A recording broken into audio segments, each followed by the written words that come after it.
Shalom, everybody. Hello, Boker Tov. Good morning. Welcome back to I'm a Deborah Living Titus 2, where I try and am trying to teach the women on some fundamentals of life, biblically speaking. Just some things that I want to share. This is part 2 of I guess it's a series, if you will. If I just started my last video, sharing to the single women about what to do while we're waiting. And I wanted to come back today and build upon that foundation that we laid the last time. I hope that I'm coming in clear. So I got this new microphone. So I'm hoping that I'm coming in clear. I just want to make sure that my audible is very well. So not that it was bad before, but we're always trying to enhance and do a little bit better. So I'm hoping that it'll come out clear.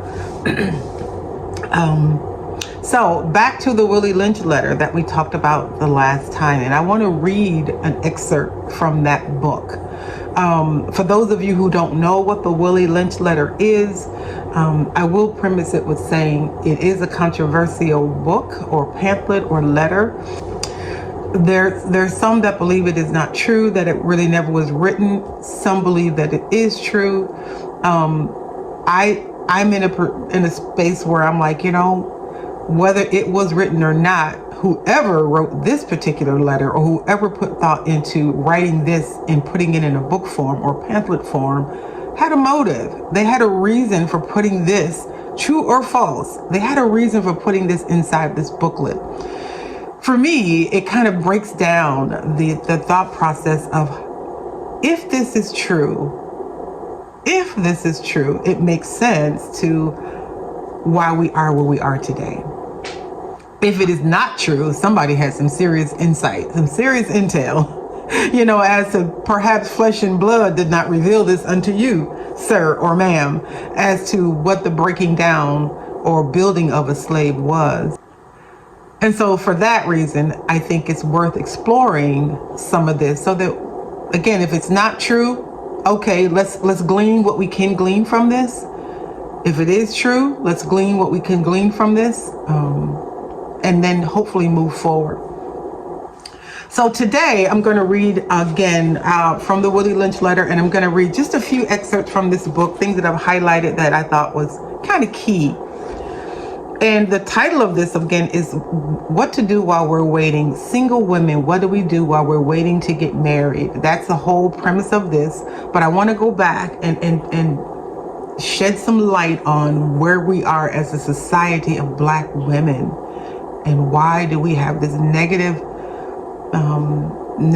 thought by so many about who we are as a people. I want us to be able to get to a point where we can wash that away and people really begin to see us for the true beautiful women that we are. We are strong women. Yes, we are.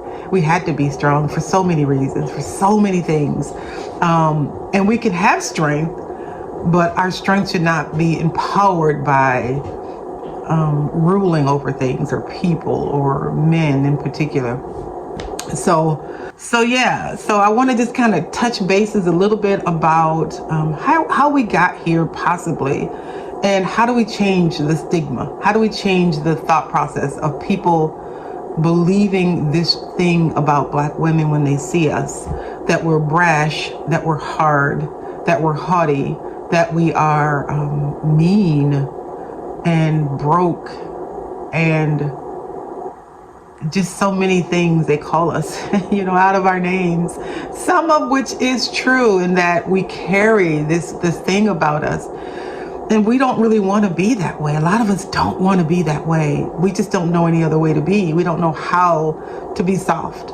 We don't know how to be gentle and how to be kind, or just how to be humble or sweet, have gentle words. There's a lot of rage. There's a reason for the rage. There's a reason for the bitterness that we have. Not to justify it. I'm not here to justify that. Nope. But I'm here to say these are things that we're dealing with as a nation. And how do we combat it? How do we change it? So let me get to this book, The Willy Lynch Letter and the Making of a Slave. I know this is backwards for you, but this is the book that I have. It's a very quick read. It's not a lot of pages. It's a thin read. Again, it's a letter. So there's not a lot to read. It won't take you long if you just decide to buy it off of Amazon or wherever you decide to buy it. It's a quick read. So I'm going to start at page 13 at the bottom. In other words, and this is the title, Keep the Body and Take the Mind. That's the subtitle on page 13.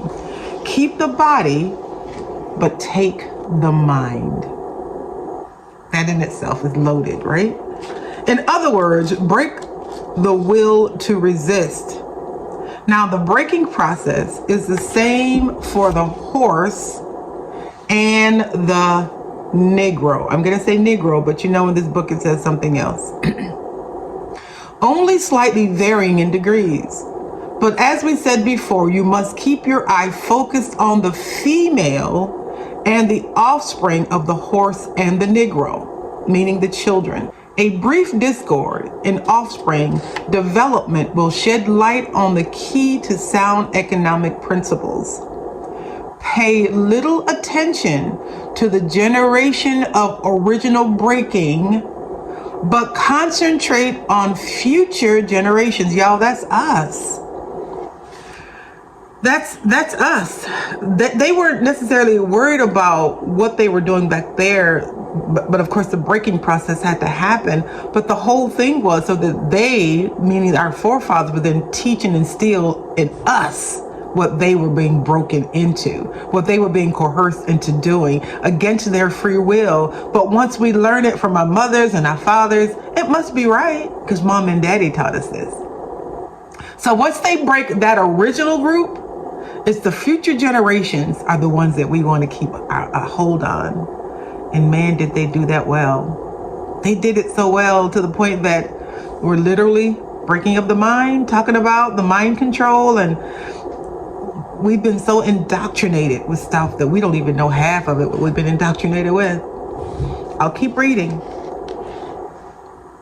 Therefore, if you break the female, she will break the offspring in its early years of development. And when the offspring is old enough to work, she will deliver it up to you. When the female has had a child, she is going to brainwash the child the same way the slave master brainwashed us. And we're going to teach them all these new rules and new guidelines and nothing from our ancestors, but everything that the master has taught us. And now once that child has learned those behaviors, she's going to say, here you go, master, you can take my child. You can use him as a slave. You can use him for the good of your foundation or for your plantation. She will deliver him up to you. Listen here, listen to this part. For her, I'm on page 14, for her normal female protective tendencies will have been lost in the original breaking process. I'm gonna read that again. For her normal female protective tendencies will have been lost in the original breaking process. So while we're being broken, everything that we knew, that's being stripped. That's being stripped. That's being stripped. So from generation to generation to generation and on and on and on, what we knew was being stripped from us. I'm so grateful that there's still remnants, that the Most High did not leave us completely ignorant. There were still people that remembered and passed down some things down to their children, which is why we are waking up today. Hallelujah. While some of us are waking up today and shedding off the mind control, shedding off the ways of our oppressors. We're shedding it off. And for that I say hallelujah.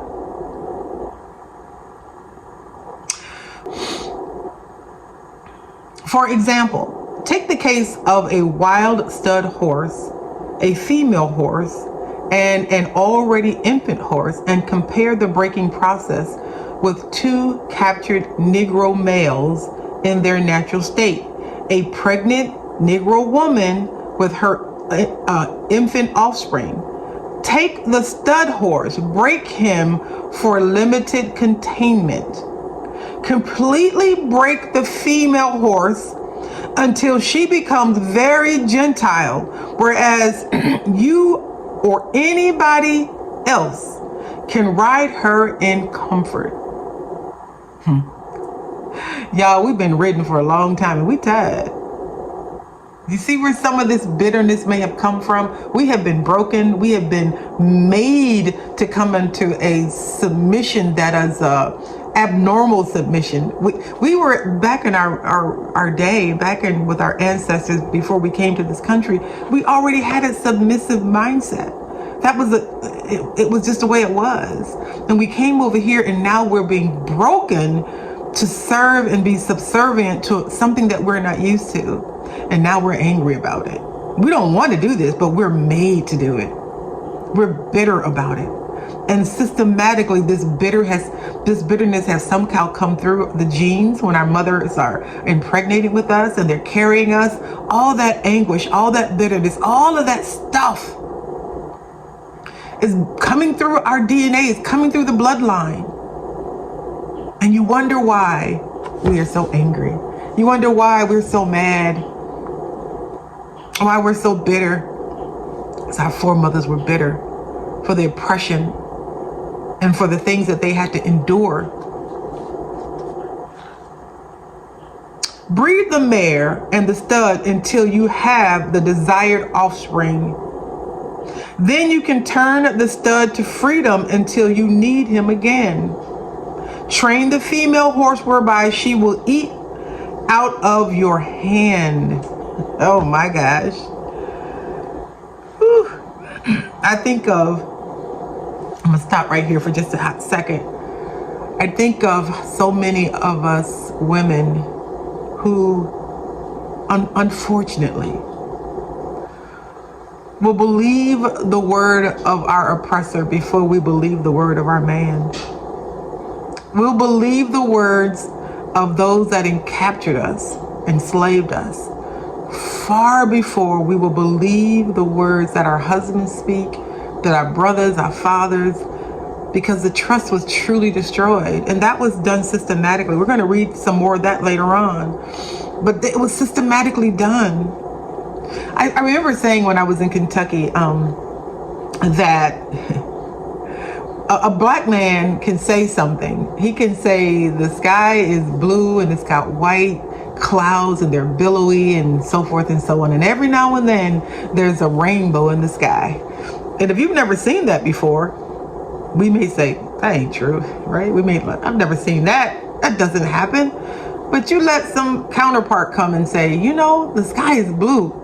And there's some big white pillow things that look like cotton balls. And there's different color things in the sky that it kind of bows over. And there's all these different colors. And we'll go, really? I believe, I never seen it, but I believe it. I know we do that. I'm guilty of it myself. I've done it in the past, but I don't do it no more. I don't do it no more. Why? I've learned better. I've learned better. And I'm still learning every day. These things have to be chipped away at our mind and our psyche, even in our heart. We have to chip away these thought processes that we have has been embedded and ingrained in us. And unfortunately, we don't even know they're there. And this is what I'm trying to do today is to just kind of shed some light on, why do you think the way you think? Why do you act the way you act? Why do we respond the way that we respond? Ladies, it's not your fault. But we can change the way we think. We can change our behavior. We can change our demeanor. We can change. We don't have to stay these angry black women as society has called us or claimed us to be. We don't have to be that. It literally brings tears to my eyes, and I get very emotional when I read this book. I've said this before, and I get very emotional because I see what has happened. I see, to some degree, where we have gone wrong And again, no fault of ours. It's no fault. I don't blame any black woman for where we are today. We have been systematically groomed in a certain way, but we have to now change the way we think. We have to renew our minds, transform our minds, and think on things that are good. Think on things that are pure, as it talks about in scripture. Think on things that are pure and good and of a good report. And so anyway, sometimes that's hard to do when there's so much other stuff going on. It's like, how can I think about things that are good when I got bills to pay and I got the kids need shoes? Definitely change the way we think. Definitely change, how we see things, how we view things. I'm going to go back. I had to actually pause for a few minutes because my lighting was off in the back. So excuse me as I try now to just continue where I was. I got a little emotional a little bit ago because I tell you, when I read this and the more I think about it, the more I see how how damaged we were, how damaged we are. And yes, it can be hard to come out of these mindsets that we are, but the first thing we have to do is recognize. The first thing is knowledge and understanding that we're here. How to get from here to here. Everything in between is that learning process. And I'm hoping that I'll be able to shed some light on single women. Why are you still single? And what to do while you can, what to do while you're waiting for your man. Because there's going to be a certain type of woman that a man is going to be looking for. Most men are not going to want a woman who is hard and brash and mean and bitter and angry and fussing and screaming and yelling. And if you're doing that in the dating process and he peeps that out, you can believe he's going to be deuces. I'm out. Because he's just not going to deal with that. There's not a lot of men who is not going to deal with a very aggressive woman. Men in particular, real men, I would say even probably all men, but for the most part, men that know who they are, they have an aggressive nature anyway. And I say all men, white, black, Hispanic, green, it don't matter. It don't matter. All men have an aggressive personality because they are designed to be protectors. They have been protectors, created that way from the creator to be protectors. And so when you have a man who is a protector and one who wants to do right by his family, one who wants to make sure his family is good, his wife, his children, and everything is squared away in his home, he doesn't want to be in a relationship with an aggressive woman as well, because now he's got to fight you. He didn't marry you to fight you. He married you to love you, or he wants to marry you to love you. So if we are single and we find that we have these attributes, meaning that we are mouthy, aggressive, have the tendency to want to be right all the time, forceful, any of these things that you already know we have been labeled as, you already know. If you find yourself, and be honest with yourself about that, if you find yourself in any of those categories, start changing that behavior. Start praying about it, asking the Father to create in you a clean heart and give you the right spirit so that you can be the softer side of your mate, so that he can see you really as a delicate flower, the delicate, beautiful woman that you are. That doesn't mean that we're wimps because we're docile or because we're gentle. Trust me, I am not a wimp by no stretch of the imagination, but I understand there's a time that I need to put forth some aggression and there's times that I'm not. And it should not be towards my husband or my intended husband to be. So we have to then, as single women, start to break down some of those thought process, some of those bad habits that we have acquired over the years. You know what, believe it or not, sometimes the TV shows that we watch, I'm going to say this, some of the TV shows that we watch indoctrinate us. When we watch these housewives of Atlanta, housewives of California, when we watch these different reels, I remember seeing a reel There was this woman was beautiful. She was a beautiful young lady. And the brother that she was talking to was tall and handsome and dark. And from the outside looking in, you just see a beautiful couple, right? But somehow the brother was starting to tell her some things that he wasn't really happy with in the relationship. And instead of her listening and saying, you know what, let me pay attention, because I want to keep this guy. He's a good guy. He ain't perfect, but he's good. So instead of her humbling herself and taking heed and listening to some direction and some guidance, because guess what, sisters, when you get married, these are some of the things that you will be doing. I'm just going to put it out there. These are going to be some of the things that's going to be required of you to listen to your husband when you are married, to listen to your husband and to take guidance from him, take direction from him. And listen to him, because remember, you serving him and or being submissive to him is not that of our oppressors. We can't confuse the two when we become submissive, or the word submissive, that we automatically equate that to the submission of our ancestors. I'm sorry, we don't equate that to the submission of our oppressors. Submission is really ordained of the Most High. It's what we're supposed to be doing. But again, it has been distorted. It's been so distorted. And so now we look at that word and we go, I ain't doing that. I'm not, sir. I'm not gonna, you don't tell me what to do. I'm grown. Yeah, we say it. I've said it. I'm going to share the story real quick and just shed some light on my own foolishness when I was getting married. When we had our rehearsal for the marriage, the minister that was marrying us, this was his first time doing a wedding ceremony, and he inadvertently allowed us to say all of the marriage vows, you know, the one that we say here in the United States, for better or worse, sickness and health, and so forth. And of course, we're repeating it. He's repeating his part. I'm repeating my part. And when it got to the part where, and I will obey, I went silent. I went DEFCON 0. I went complete, like, obey. Wait a minute. I forgot about that part. I went silent.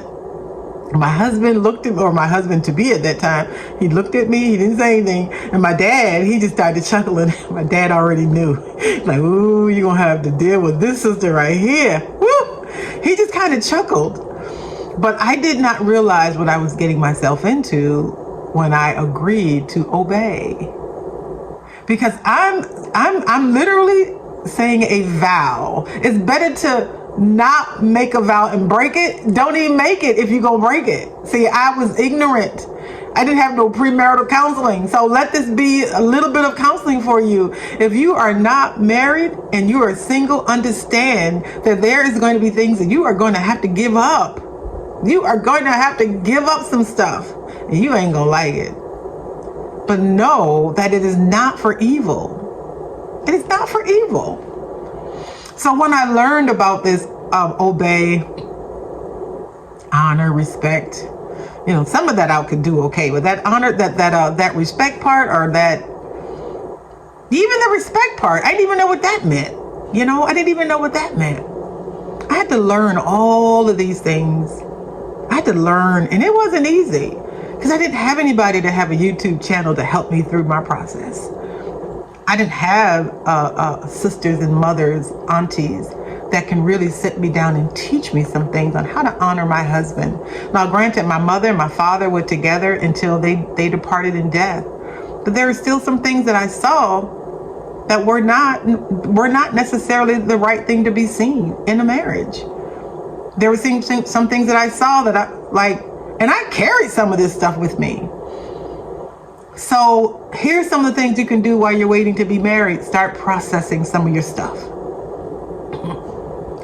Start thinking about some things that you can change about you. Not talking about changing your personality as a human being or your true self, but break away some of the systematic, indoctrinated things that we have picked up, and let those things go.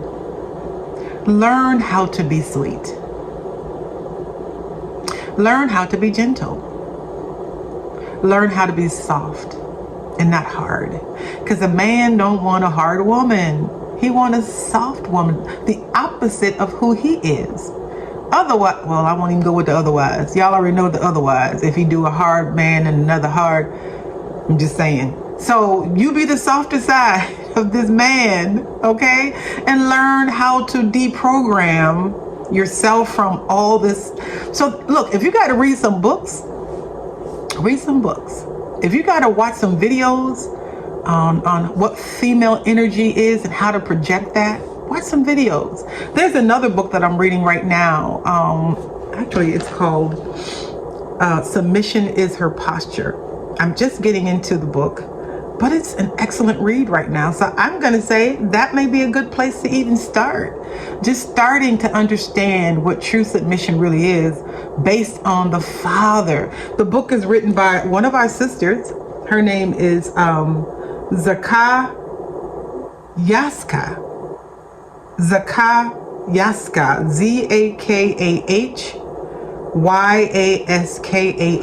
and I know this is backwards, but just so you can get an idea what this book looks like when you look for it on Amazon. So far, it's a good read. I'll probably talk about it somewhere down the road, but I'm gaining a lot out of it. Submission is not a bad thing. It's a good thing if we keep it in perspective and understand that this is the Father, this is the way He ordained us to be as women. It has been tainted. It has been distorted. Single women, we got to get it together. We got to change the way we think, or you will be overlooked time and time and time again. So this is a very important key for the sisters that are single to start doing. Start to chip away at the old mindset. Start to chip away at the things that our oppressors started to teach us that took us away from our normal tendencies. Because it said in the book, it was to strip us away from our normal tendencies. We got to bring that stuff back. The way we were created to be. Because right now we're abnormal. I'm sorry. I had to say it. There's some things that we are doing abnormally. And not only is the Father not happy with it, a man does not want to be happy with it either. How about that part? I'm about to wrap this up for today because I think that was a lot said. Well, let me finish up this part before I do.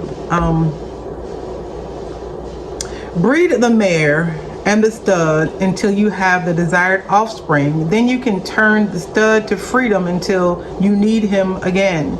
Train the female horse whereby she will eat out of your hand, and she will train an infant horse to eat out of your hand also. Important. Our men during slavery, according to this letter, be it true or not true, were hand tied and leg tied to two horses and going in opposite directions, right? And tarred and feathered, and then the horses were whipped so that they could go in opposite directions and split the man in half.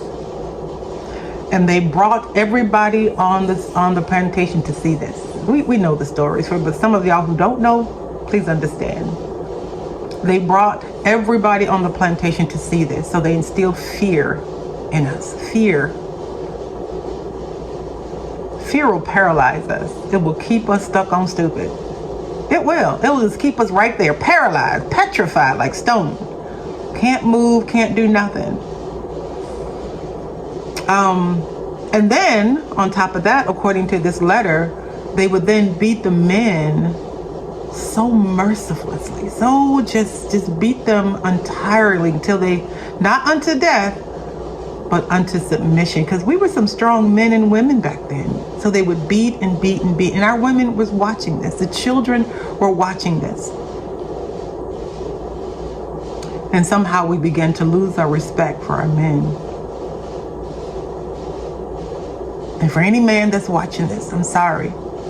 I apologize that we have continued the cycle of not honoring you, not respecting you, and not putting you in the places where you ought to be, which is your rightful place as a man, as a God-given man, your rightful place. I am so sorry for every man that I have treated incorrectly. I have repented to my husband on so many levels, y'all, for just stuff I just didn't know. I had to repent. Because truly, when we learn better and we know better, we have to go back and fix those things. So, single ladies, start to change the way you think, okay? Start to renew your mind, change your behavior, learn how to be docile. Still take care of your business, because we're not weak in that sense that we don't handle what we need to handle. We don't, I take care. Listen, when I say I take care of my stuff here at the house, I have it on lockdown. And my husband, he's very pleased with that. And so as you're a single woman, this is just one thing internally that you can work on so that you can be a beautiful bride and a beautiful helpmeet to your husband to come. I'm going to stop right there. There's so much more. I'm literally scratching the surface. So please come back.